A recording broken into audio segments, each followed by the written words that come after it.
और क्या आए तो सही आ रहा।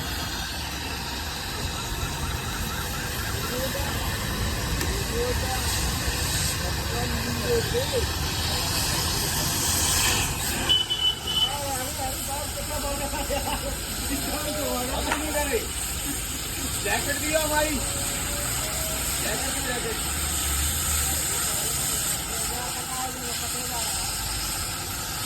चार लगाया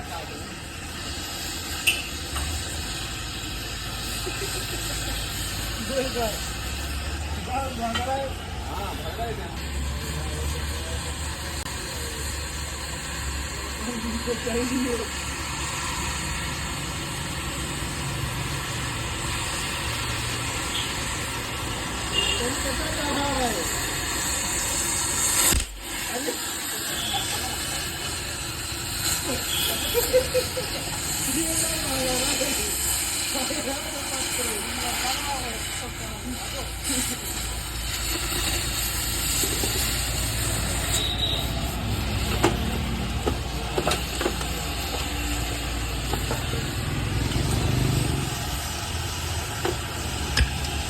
हथौड़ा ले से हथौड़ा रोक दे।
वही हम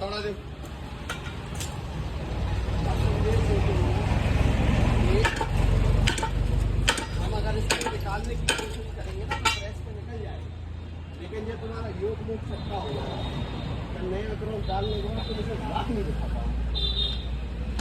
एक बार ये दब लिया ना, एक साइड का लॉक बढ़ जाएगा, दूसरे का लॉक नहीं बढ़ेगा।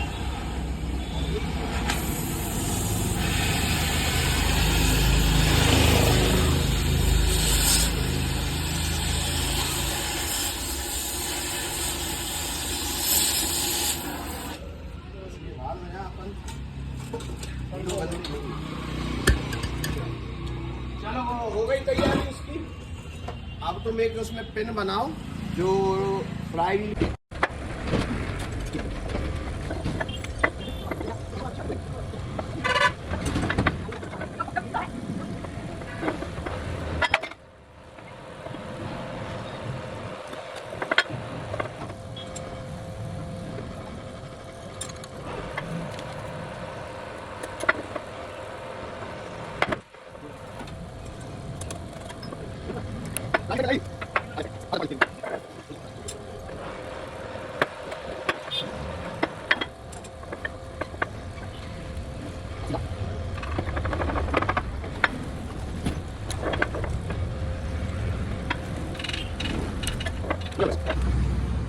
ये कंप्रेसर आया, हवा नहीं बना रहा। तो इसके क्या हुआ है, इसके वाल टूट गए हैं। ये लोग अभी हेड वगैरह की सफाई कर रहे हैं, बहुत मिट्टी सिट्टी थी इसमें। तो ये क्या रहता है कि जब सक्शन करते हैं ना तो इनटेक से हवा अंदर आती है, और जब कंप्रेस करते हैं तो इनटेक का पोर्शन ब्लॉक हो जाता है और एग्जॉस्ट से हवा निकल जाती है। तो बस इसका इतना ही सिस्टम होता है, ऐसे ही कंप्रेसर काम करता है। अभी उसके कुछ वाल टूट गए, स्प्रिंग स्टील के, वो हो जाए कंप्लीट। तो फिर मैं आपको दिखाता हूँ कैसे करना है। ये देखो, ये अभी हम लोगों ने जैक खोला है, इसका रॉड आप देखो बेंड हो गया है। अब बेंड हो जाता है जैसे कभी भी किसी का रॉड, तो उस जैक को चलाना नहीं है। अगर बेंड हो गया उसको वहीं रोक लो। लेकिन आप क्या है, बैंड में उसको चला दोगे तो क्या है, तिरछा होकर रगड़ के चल जाता है फिर, तो अभी इसमें से लोहा निकला है, ये देखो, ये इसमें पूरे में ये ऐसे लोहा अंदर से निकला है। इसके क्या हुआ है, इसका जो बैरल है ना ट्यूब, ये पूरा स्कोर हो गया अंदर से। तो अब ये जैक ख़त्म हो गया, अब इसमें कुछ नहीं बचा करने का, ख़त्म हो गई कहानी। अब बहुत से लोग कहते हैं ना कि लाइट धुएं से लगती है, तो अभी ये इतनी दूर वेल्डिंग चल रही मेरे से 10 फुट दूर, अब मैं यहाँ खड़े होकर देखूँगा ना तो भी मेरे को लग जाएगी। लाइट से क्या है, स्किन जलती है, लाइट से स्किन जलती है, धुएँ से रेस्पिरेटरी सिस्टम ख़राब होता है ना। तो अभी मैं जो बता रहा हूँ वो सुन लो पहले। वंडी भाई पकड़ो, हेड की प्लेट लिया ना, प्लेट लिया, ऊपर वाली गिने से ऊपर वाली बड़ी। तो एयर कंप्रेसर कैसे काम करता है मैं वो बता देता हूँ। एयर कंप्रेसर में क्या रहता है कि जैसे ये पिस्टन है, ये पिस्टन आप देखो ऊपर नीचे जा रहा है, तो जब ये नीचे जाएगा तो ये क्या करेगा, हवा का सक्शन करेगा। तो ये जो वाल है, ये वाल, ये नीचे की तरफ, तो ये वाल सिर्फ यहाँ को खुल सकते हैं अंदर की तरफ, तो हवा ये आने देंगे। अब पिस्टन जब ऊपर आया वापस, ये जब ऊपर आ रहा है तो प्रेशर बिल्डअप हुआ, तो वाल ये वाले दब गए, तो ये जुड़े हुए हैं इनटेक से, जहाँ से हवा आ रही है उस हिस्से पे जुड़े हुए हैं, तो हवा अंदर तो आ गई। अब जाते टाइम ये बैठ गए, सील लॉक हो गया। तो अभी क्या है कि प्रेशर बना फिर इन पे, तो ये इधर को खोलते हैं। तो ये वाला जो दोनों वाल की जो पत्तियों के कनेक्शन है वो हैंगे आउटपुट में, पाइप में, तो यहाँ से पूरा फ्लोट टंकी में चला जाता है। टंकी में जाके ना, टंकी में एक वाल लगा रहता है जिसको MRV कहते हैं, NRV, नॉन रिटर्निंग वाल, वो लगा होना ज़रूरी रहता है, क्योंकि जब टंकी में प्रेशर बना हुआ है, आपने कंप्रेसर बंद कर दिया, तो वापस वालों पे या हेड पे प्रेशर ना आए, तो वो क्या है, टंकी से रिटर्न नहीं आने देता इस लाइन में।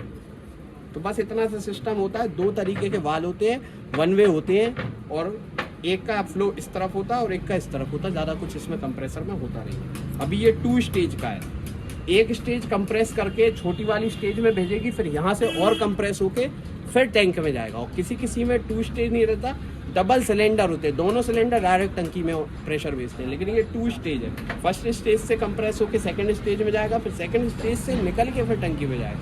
ये कंप्रेसर 1500 PSI का प्रेशर बिल्डअप करता है, क्योंकि इसका जो सेकंड स्टेज है उसका पिस्टन छोटा है, तो मोटर को ताकत कम लगती है। हाँ रविंद्र, रविंद्र मोटर लेके आए हैं। अभी ये क्या है, ये स्विंग डिवाइस का मोटर रहेगा टाटा 110 का। अभी इसके ब्रेक फेल हो गए हैं, गोल गोल घूम रही है, और क्यों लीवर दबाने पे घूम रही? बिल्कुल। हाँ, तो मतलब कुछ तो अच्छा ही टूट गया है अंदर, देखते हैं खोल के।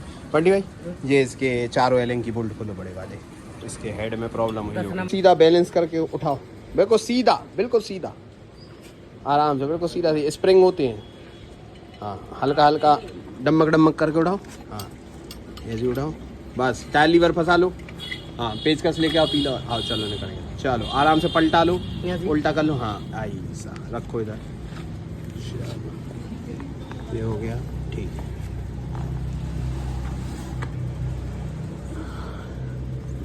लॉक निकला है, यहाँ सब ठीक है, वॉल प्लेट ठीक है, वॉल प्लेट उठा ले जरा, ये भी ठीक है, स्पेसर रिंग है।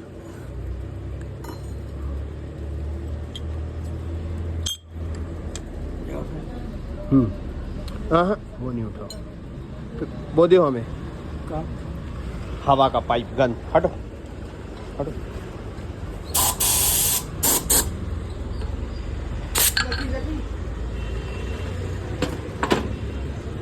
उठाओ,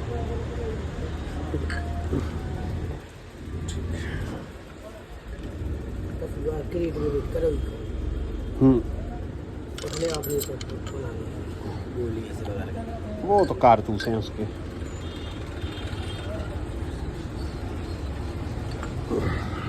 अंदर से उठा लो, ये देखना है कि इसके ब्रेक क्यों फेल हुए हैं, ये देखना है इसके ब्रेक क्यों फेल हुए हैं। मिटाओ मिटाओ, सामान मिटाओ मेरा। मंडी फोन, अरे तो साइड से पकड़ लो।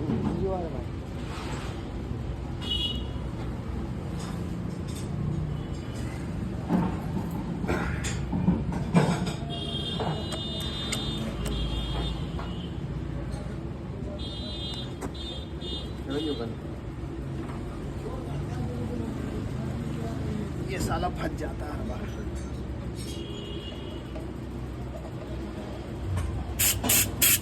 फंस गया।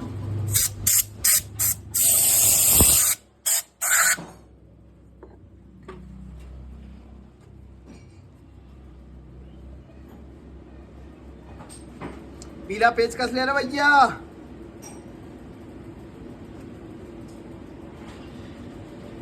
ब्रेक क्यों फेल हुए मेरे, ये नहीं समझ आई।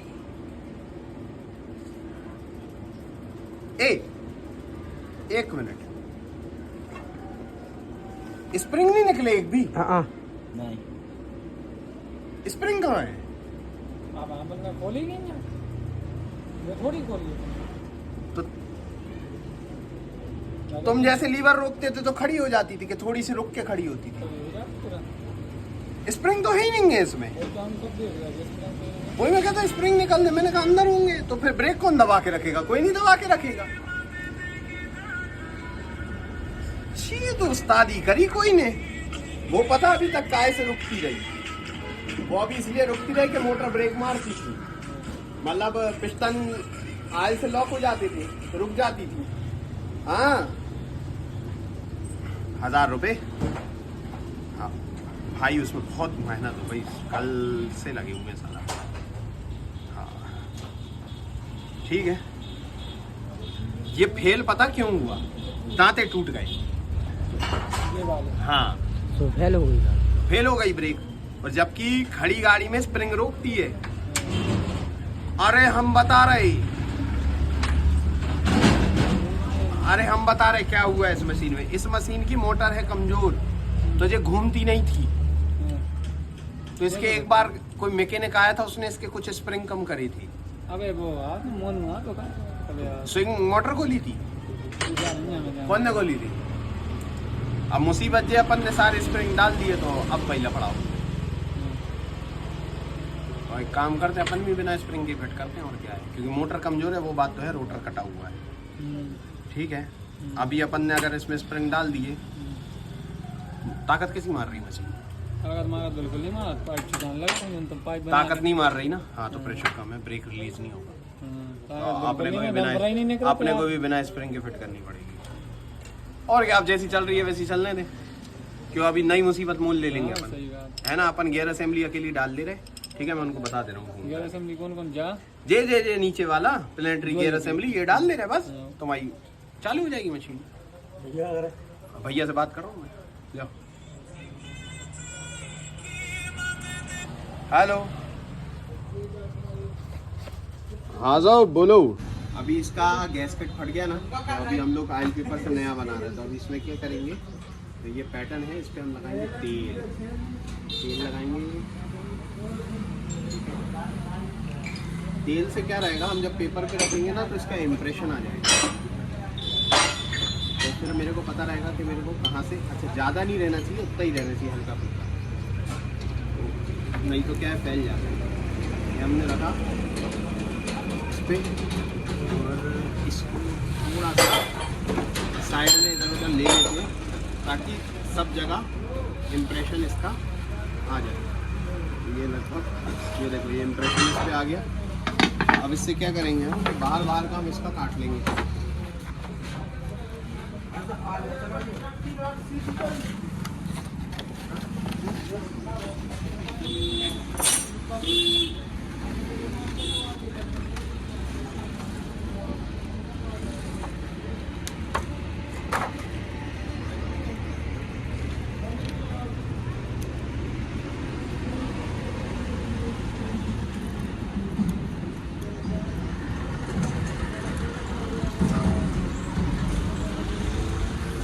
हमें लग रहा है भैंस की यहाँ तो भी जानकारियाँ खत्म ही नहीं होंगी।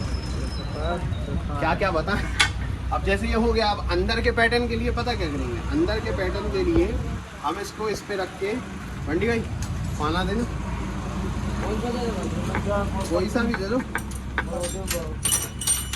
अभी ये इस पे जैसे मैं ये दबा रहा हूँ तो ये देखो पास जगह, ये देखो इस पे ये पैटर्न का इम्प्रेशन आ रहा है ना, ऐसी इस साइड का इम्प्रेशन आएगा। इसकी यहाँ चल नहीं रही, अब इसमें ये हम इसको ऐसे ठोकेंगे ना तो ये कटता चला जाएगा। ये सब उनके लिए बता रहा हूँ जो नए हैं ना, पुराने तो चावल पक गए, उनको सब पता है।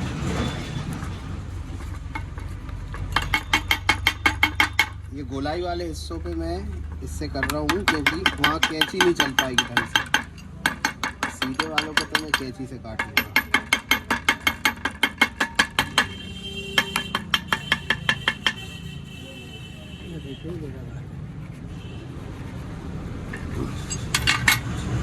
ये देखो ये पूरा इम्प्रेशन आ गया। अब मैं इसको कैंची से धीरे धीरे काट लूँगा। तो ये गैस्केट वगैरह जो बनाते ना, ये जो पेपर वेपर के बनते हैं, ये ऐसे ही बनाते हैं। और कोई तरीका है भी नहीं ना अभी हम लोग के पास। फास्ट करना है, खटाखट करना और काम भी ढंग से हो जाए, तो ऐसे ही कर ले। गोलाई पे इसलिए ठोक दिया था क्योंकि यहाँ से फाड़ने में आसानी रहती है। जैसे ये है कैंची पास से पकड़ के चला, जैसे टेलर चलाता है ना कपड़े वाला, जब उसको कोई पास कीजिए, इससे क्या रहता है, कंट्रोल रहता है कि आप कितनी दबा रहे हो। ज़्यादा काटोगे मोड़ पे आगे निकल जाएगी, ज़रूरत से ज़्यादा कट जाएगा।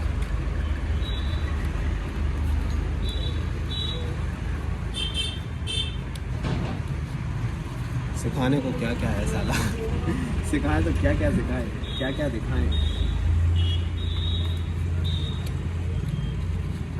साला आजकल मैकेनिकल की भी फील्ड में बहुत कंपटीशन है। जिसके पास ज़्यादा स्किल है वो जीतेगा।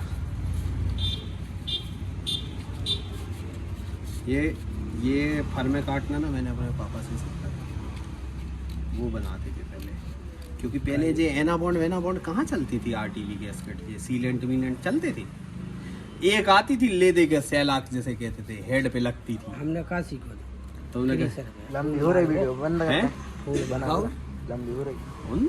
तुमने यदि उछले तो नाप उसे कैसे उछले ले नपना से कंपास इनर आउटर के बर्नियर बनियल बाव कछु भी। हाँ हाँ ला हम का करते ऐसे पहले देख लो कि होल पे होल ऐसो करो चेटाओ उ तरफ से नौकरी के डाली ग्रीस की राड और मारे और निशान आ गए। ये देखो भाई गैस्केट बन गया। ये कैसा था यार, कैसा, ये बन गया। ठीक है, अब इसमें हमें होल काटने हैं, तो होल तो ऐसे ही कट जाएंगे।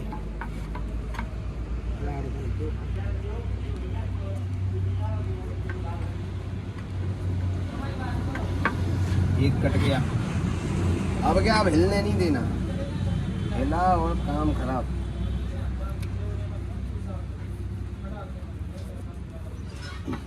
ये दूसरा कट गया।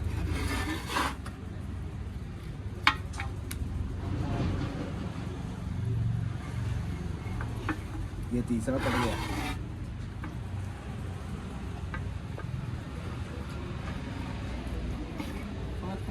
ये चौथा कट गया। नहीं ये वीडियो तो YouTube पे जाएगा, तो लंबा है।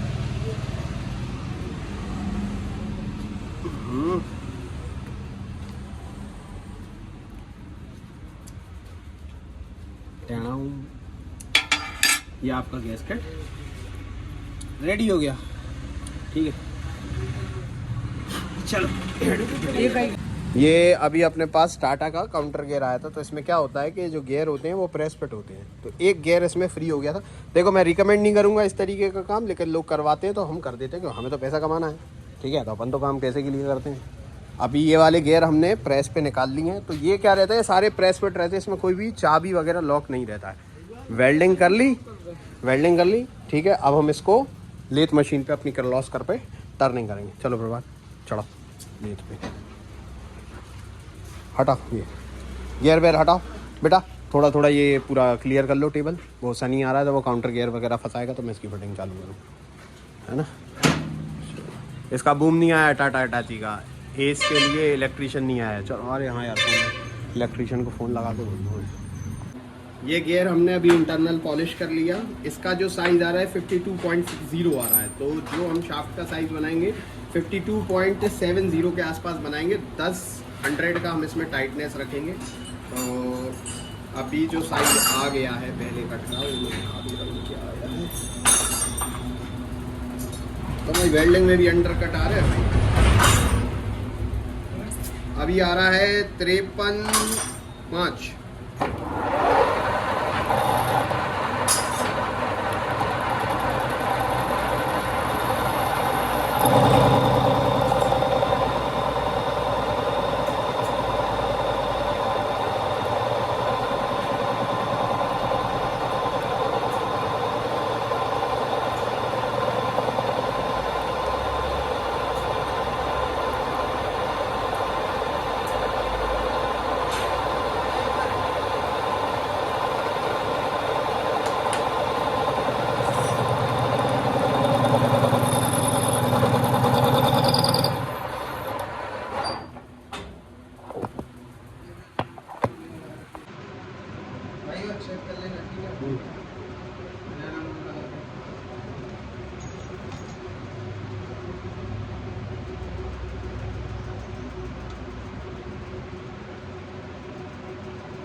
अच्छी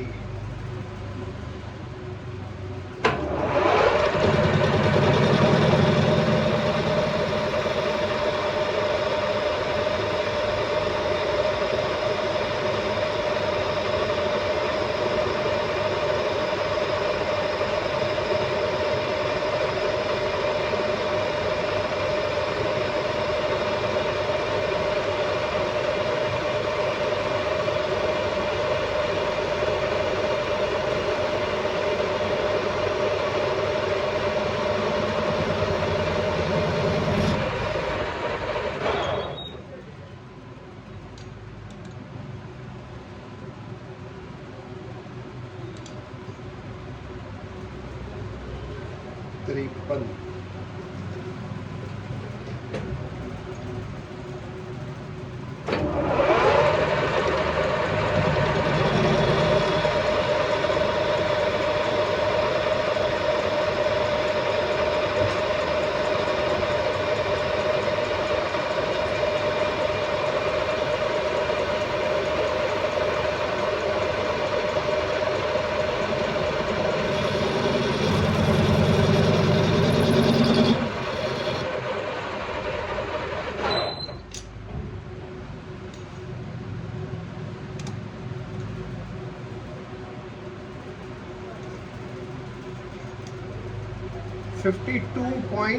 .8 आया है ना। तो अभी एक बार बोर गेज से फिर से नाप लेते हैं कि भाई साइज में कहीं कोई चूक नहीं हो जाए।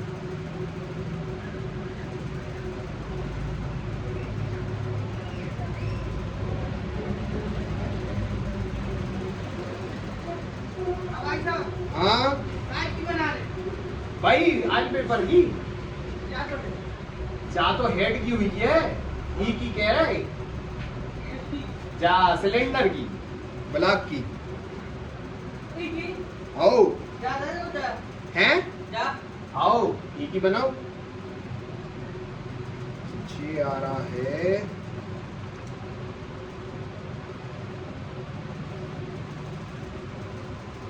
52.5।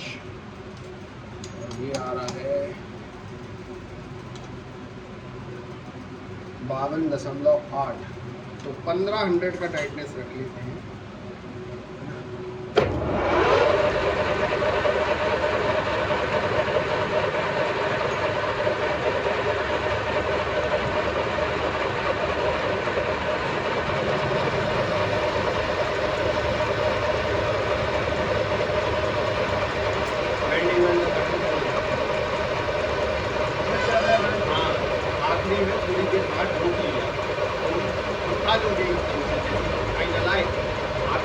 उठा लिया राज, उठाओगे तो अंडर कट आएगा ही आएगा। जब अपन फाइनल करते हुए आ गए, वेल्डिंग फाइनल करते हुए आ गए, जब अपने को राड उठाना है तो 1 सेकंड को वहाँ रोक लेते, माल जमने दो, फिर उठाओ। हाँ, तो ये क्या है, ये देखो ये अंडर कट आए हुए हैं इसमें। ये चीज़ देखने में अच्छी नहीं लगती। इससे एक चीज़ और होती है ना, उससे शाफ्ट की मजबूती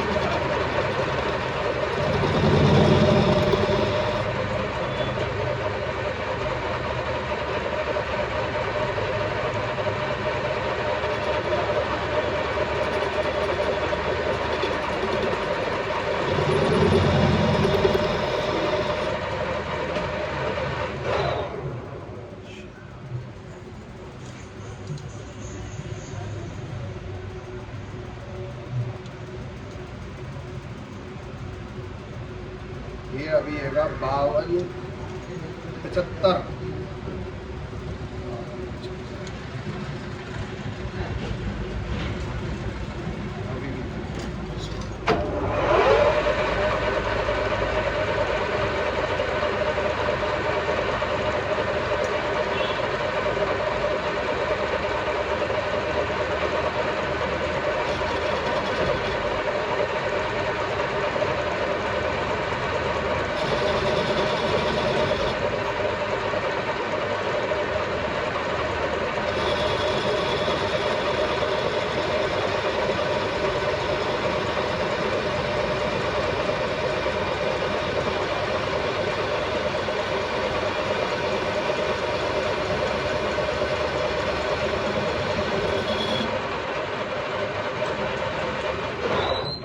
अब कोई पूछेगा कि कौन सा इंसर्ट यूज़ करता हूँ, तो TNMG इस्तेमाल करता हूँ मैं, लेकिन इम्पोर्टेड वाले जो स्कार वगैरह के आते हैं ना USA वाले, वो इस्तेमाल करता हूँ मैं। जो अपना चाइनीज़ वाले आते हैं ना, जो मार्केट में ऑनलाइन मिलता है, वो यूज़ नहीं करता। रेत मार दो और रेती के हाफ राउंड।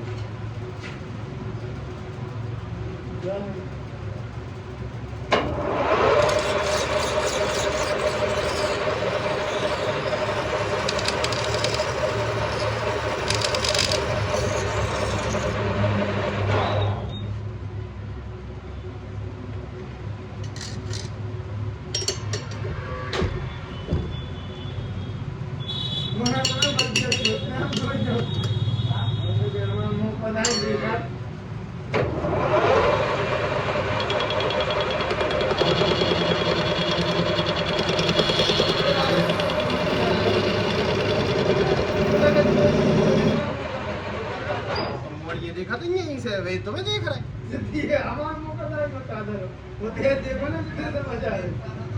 काय देखने तुम्हारी याद दिख रहा है, उनकी थोड़ी है। तो बस मजा लिया तुम्हारे के। देखो बजा रही है अभी, प्रभात दिखेगा। अरे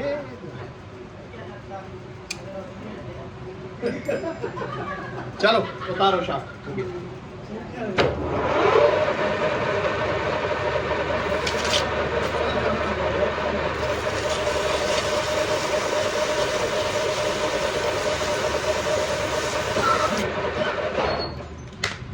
चल हो गया, हटा। तो अभी जो प्रोसीजर हो रहा है, इसको हम लोग थर्मल एक्सपेंशन बोलते हैं। ये शाफ्ट 2000 प्लस है, ठीक है। तो थर्मल एक्सपेंशन से हम इसको बिठाएंगे। अब इसमें आपको एक चीज़ का ध्यान रखना पड़ता है, थर्मल एक्सपेंशन आपने हीट इसको उतना ही करना है जितने में आपकी गियर की मेटलर्जी नहीं बदले, है ना। क्योंकि आपने रेड हॉट कर दिया तो उसका जो बाकी का सिस्टम है हार्डनेस का, वो खराब हो जाएगा, जो उसमें हीट ट्रीटमेंट है।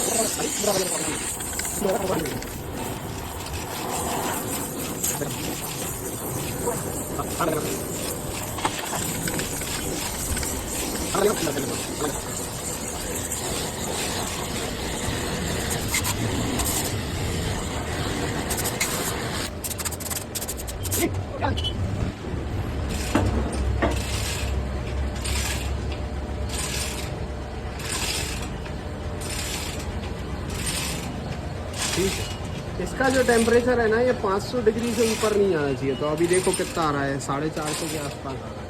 तो क्या मेरे को काफ़ी टाइम हो गया ना हीट एक्सपेंशन करते हुए, तो अंदाज हो जाता है कितने हो रहा है। अभी ये 1000 एक्सपेंड हो गया होगा, और अब बाकी का मैं प्रेस फिट कर दूंगा इसको।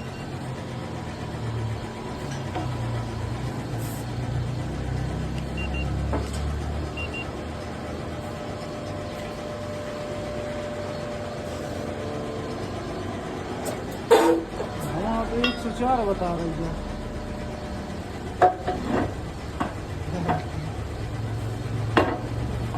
कितना लोड लिया अभी प्रेस में? लिया जितना ठंडे में लेती है। उतना ही अभी उसने गर्म में लिया। उस्ताद ये गियर अब जो लग गया ना अभी दोबारा नहीं निकलेगा, हमारे यहाँ तो नहीं निकलेगा। तो हमारी प्रेस की औकात से चला जाएगा अभी गाड़ी में।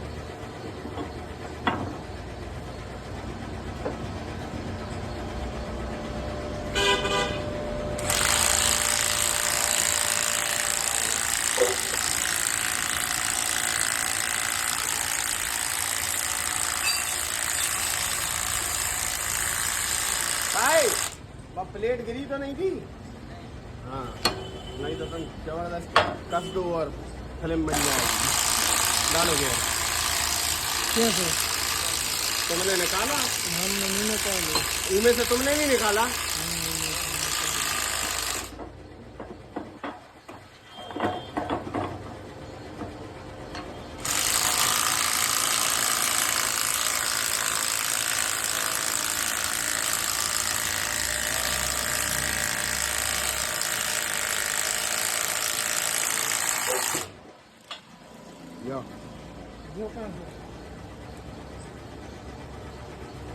तो मैं रख के समझ नहीं आ रही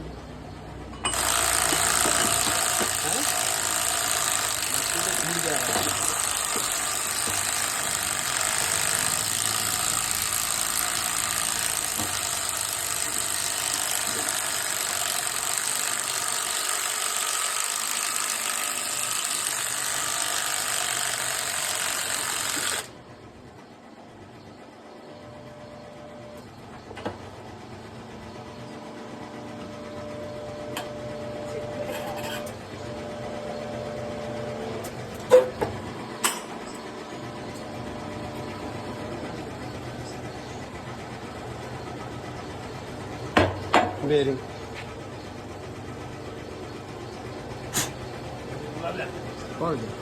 गरम है बस थोड़ा सा।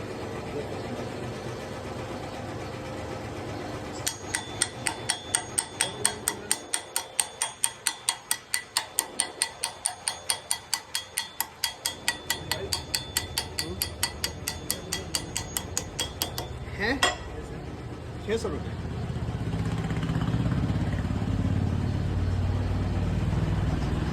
वंडी भाई कंप्रेसर कर दिया तुमने कंप्लीट? कौन ने करा? तुमने करा? जो भैया ने कंप्रेसर कर दिया है कंप्लीट। अब ये डबल पिस्टन 2 स्टेज, अभी वो दिखा दे तो वो कैसा है समझ लो अगर कंफ्यूजन होगा। यहाँ से हवा सक्शन करी एयर क्लीनर से, इसमें बड़ा पिस्टन है, इसने एक बड़ा वॉल्यूम लिया, कंप्रेस करा, ये वाली लाइन से आउट हुआ, यहाँ से घूम के इसमें इन हो गया फिर से, ठीक है। अब ये क्या है, ये आपकी कूलिंग कॉइल है, हवा जब कंप्रेस होती है तो गर्म होती है, फिर यहाँ से इसमें आया। अब इसमें पिस्टन है छोटा, ये और ज़्यादा उसको कंप्रेस करके यहाँ से आउट करेगा, आउट करके टंकी में चला जाएगा एनआरबी के थ्रू। तो ये हैगा डबल पिस्टन डबल स्टेज। अब मैं आपको दिखाता हूँ डबल पिस्टन सिंगल स्टेज। अब जैसे ये वाला मेरे लगा हुआ है वर्कशॉप पे, ये लगा है जो अंदर लगा हुआ है ना, ये वाला जो लगा हुआ है, इसमें क्या हो रहा है, 2 piston double stage single stage ऐसे है कि इसके दोनों पिस्टन सक्शन करते हैं एयर क्लीनर से और दोनों ही आउट करते हैं, तो इसलिए ये डबल पिस्टन सिंगल स्टेज है। तो इसमें और डबल स्टेज में और सिंगल स्टेज में फ़र्क क्या होता है? सिंगल स्टेज में क्या है, प्रेशर कम रहता है, वॉल्यूम ज़्यादा रहता है, और इसमें वॉल्यूम कम रहता है, प्रेशर बहुत होता है। ये 500 PSI पे चार्ज करता है, ये 150 तक जाता है बस। अभी ट्रैक्टर पे क्या है, लाइट लगा रहे हैं, पीछे वाली ये लग गई, आगे एक बूम पे लगा रहे हैं। ये क्यों लगा रहे हैं? ये इसलिए नहीं लगा रहे कि हमें नहीं दिखता, हम इसलिए लगा रहे हैं कि हमारे यहाँ जो रोड पे आदमी चलते ना वो अंधे हैं, उनको बूम नहीं दिखता, तो बूम उनको दिखे इसलिए हम लाइट लगा रहे हैं इसमें, क्योंकि अंधे हैं। एक बार तो पता क्या हुआ था, ये 110 की मशीन हमारे पास आई थी, ये तो 200 है, 110 आई थी, उसको हाइड्रे से उठा के हम लोग क्रेन पे रखे हुए थे, एक आदमी अपनी बीवी को बिठा के उसके नीचे से निकल गया मशीन को, तो एक हमारे दोस्त है उनने पकड़ के उसके 2 दिए कान के नीचे। क्यों रे, बहुत जल्दी में ससुराल छोड़ने जा रहा है क्या? इतनी जल्दी में जा रहा है, मायके छोड़ने जा रहा है उसको अपने। एक मिनट रखो, मारो इधर साइड से, हाँ साइड से दादा, हाँ लगा नहीं लगा, लग गया? हाँ लग गया। अरे यार, अरे इस तरफ मारो, पोजीशन तो बनाने पड़ा, इस तरफ आओ। तो फोन भी ऐसे टाइम पे आएगा जब दोनों हाथ व्यस्त होंगे। कक्का को फोन आ रहा, काका कह रहे, हाँ कक्का। सभी इंजीनियर्स को मेरा नमस्ते। तो मैं आज ये बता रहा हूँ आपको, ये मिलिंग मशीन है M1TR। इसमें ना ये शांति, इसमें क्या है, इसमें बोरिंग हेड आता है, BT40 का स्पेंडल लगा हुआ है। तो इसमें बोरिंग हेड आता है, ये मैंने बोरिंग हेड परचेज करा था। इसका है BT40 NVH 2084, है ना। ये फुल एक रोटेशन पे 1 mm का इंक्रीमेंट इसमें रहता है। अब इसमें प्रॉब्लम क्या है कि इसके साथ ना जो बोरिंग बार्स आती हैं, इसमें इस तरीके के इंसर्ट्स आते हैं, ठीक है। और इस इंसर्ट का नाम क्या है, इस इंसर्ट का नाम है TPGX करके इसका इंसर्ट आता है। तो मैं कहना चाहूँगा TPGX के जो इंसर्ट होते हैं आप बिल्कुल मत खरीदना, क्योंकि ये बिल्कुल फिनिशिंग के लिए तो ठीक है, लेकिन आप रफ जगह पे चलाएंगे ना तो ये इतने टूटते हैं जिसकी हद नहीं है। तो अभी मैं क्या कर रहा हूँ कि इसमें 20 mm का शैंक है। तो 20 mm के शैंक में मैं इसके लिए एक नया टूल होल्डर बना रहा हूँ जो चलेगा CCMT के इंसर्ट में। तो ये CCMT का इंसर्ट है, ये नॉर्मली मार्केट में आसानी से मिल भी जाता है और ये थोड़ा सा रिजिड भी होता है, टूटता नहीं है आसानी से। तो अभी ये मेरे पास क्रोम बार था 20 mm का, तो ये इसमें देखो परफेक्टली फिट हो रहा है। तो मैं इसके लिए अभी CCMT का जो है वो शैंक इसके लिए बना रहा हूँ, क्योंकि मैं इनसे तो बहुत परेशान हो गया, इनसे नहीं हो पाता। अगर मैं हल्का सा भी, अगर ये समझ लो कि 2-2.5 mm का कट लेना चाहूँ तो ये चैटर बहुत आता है। और ये इंसर्ट वगैरह, ये वाले तो इंसर्ट सबसे पहले टूटते हैं TPGX वाले। तो ये तो फिनिशिंग के काम के लिए तो ठीक है, आपको बहुत हल्का सा कट लेना है, 500 का लेना है या 1 mm का कट लेना है तो उसके लिए तो ठीक है। लेकिन आप सोचो कि आप इससे रफिंग कर लो, जैसे वेल्डिंग करके बोर्ड जैसे हम लोग कनेक्टिंगों में बनाते हैं मशीन के, उसके लिए ये बिल्कुल ठीक नहीं है। तो अभी मैं इसके लिए नया शैंक बना रहा हूँ, ये बन जाएगा तो मैं आपको दिखाऊंगा। ये अभी हमारे पास एक फ्रीक्वेंट जॉब आया है, उसमें इसमें क्या हुआ है कि ड्राइव शाफ्ट है ना, बीच में हमने कभी जॉइंट लगाया था पहले, तो गाड़ी में ताकत बहुत है तो तोड़ दिया उसने, है ना। वेल्डिंग बिल्कुल ऐसी शेयर हो गई एकदम कि जैसे हम लोगों ने, कैसे किसी ने ग्राइंडर से काटा। अब इसका क्या है, हमें इसका बिल्कुल थ्रू चाहिए, क्रॉस है ना, बिल्कुल थ्रू चाहिए कि जब हम इसको पाइप में लगाएं तो ये बिल्कुल बबलिंग ना करे। तो उसका सेटअप कैसा कर रहे हैं कि ये अभी सनी ने इसका क्रॉस निकाल दिया, तो अभी इसमें क्या करेंगे कि यहाँ पे हम बिल्कुल फिक्स साइज़ का एक पाइप लेंगे, लेथ मशीन में उसको पकड़ेंगे, लेथ मशीन में पकड़ के उसको फेस करेंगे और फेस टू फेस टच करेंगे। फिर यहाँ पीछे से सेंटर लगाएंगे, ये देखो इसमें लगा हुआ है सेंटर। फिर हम इसको पार्टिंग ब्लेड से 2 टाँके इसके साथ पाइप को मार के इसको पार्टिंग ब्लेड से बिल्कुल सीधा काटेंगे, ताकि ये बिल्कुल जो इसका रोटेशन है वो बिल्कुल सीधा है। क्योंकि अगर इसका बैलेंस आउट हुआ तो ये या तो क्रॉस तोड़ेगी या सेंटर बेरिंग तोड़ेगी, ठीक है। तो अभी इसका हम लोग प्रोसेस कर रहे हैं चालू। ये थोड़ा सा अंदर को डेंट है, तो ये अभी हथौड़े से मार के बाहर करते हैं। तो इसको फेस करके चिपका के फिर अपन इसको लेथ मशीन पे फिनिश करेंगे। देखना आए, 1 नंबर आ गया, बढ़िया। हाँ तो ठीक है, उतना तो चलेगा। ये सेटअप देख लो, ये इसमें हमने एक डमी पाइप लगा के फेस कर लिया ताकि इसमें वॉबल नहीं आए। अब क्या करेंगे, इसको इसमें लगा के ये लगा लिया और इसमें हम सेंटर, ये हमने इसमें सेंटर अटैच कर लिया।